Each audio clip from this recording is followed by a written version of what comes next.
Shout out to Stephanie Deuce for sending me this story, and it is coming out of Monroe, Louisiana, where it says Monroe man arrested on multiple counts of attempted murder of a police officer.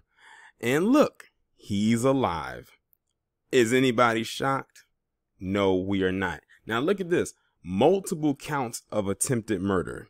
Not just a count, but multiple accounts. This article was put out about 2 days ago, and it is currently September the 9th, 2020. And this guy's name is Matthew Beiber, no relation to Justin Bieber.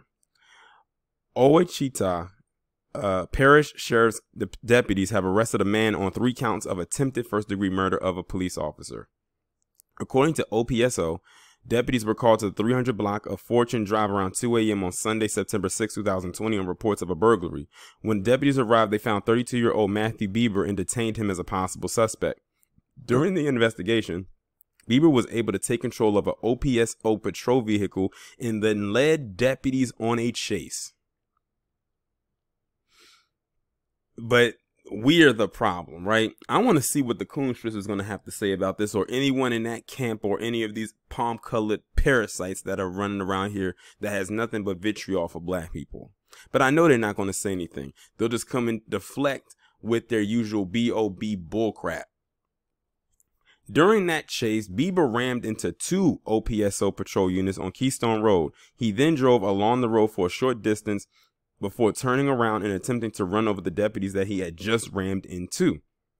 Beiber continued fleeing, making it to Morehouse Parish before he eventually crashed and was reapprehended.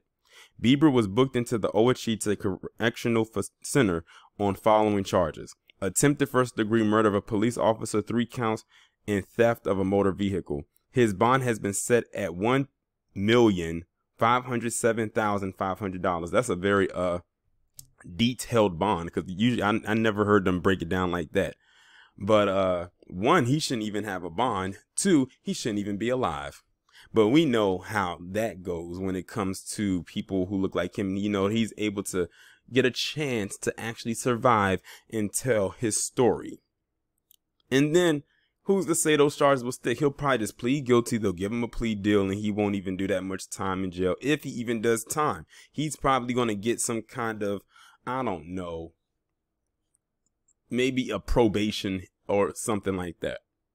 But the fact of the matter is that this guy was able to get away with doing all of that, and not one time was this man shot at. Mind you, take away the fact that he wasn't shot. He wasn't even shot at.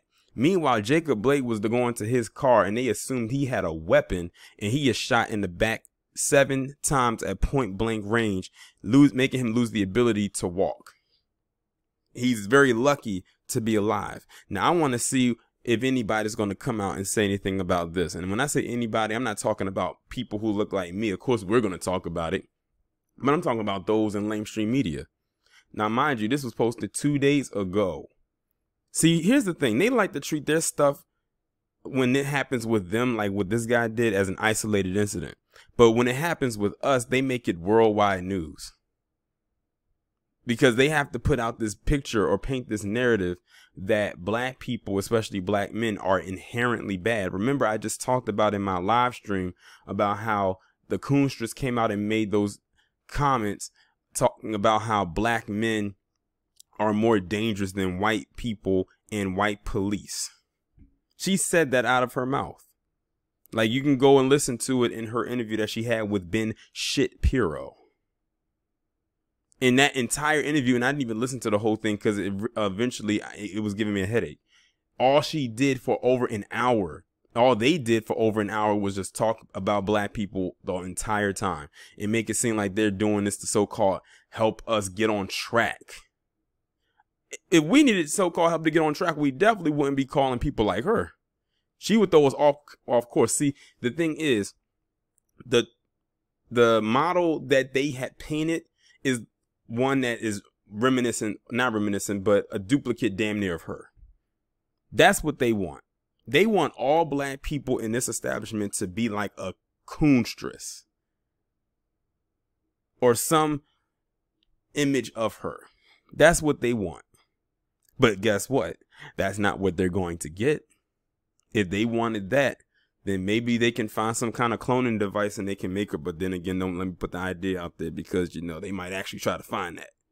But anyway, didn't mean to go off track a little bit, but I had to relate it into here somehow. But she won't talk about this because the guy's white. She'll probably be the one to try to find a way to put money on his books, knowing her. But yeah, this doesn't surprise me. This also happened in Louisiana, the same place where you had that case with Jeremy Martis, where those 2 black cops had pulled his dad over after he was on a high-speed chase, and they shot into the back of the car, not knowing he was in the front seat, and they accidentally killed that boy, and they end up getting years in prison. I think one of them did get out, and then nothing happened to the dad. No negligence, no nothing.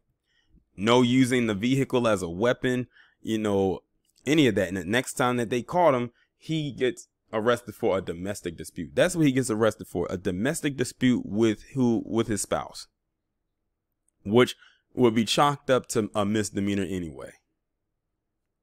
But like I said, here's another case of us versus them.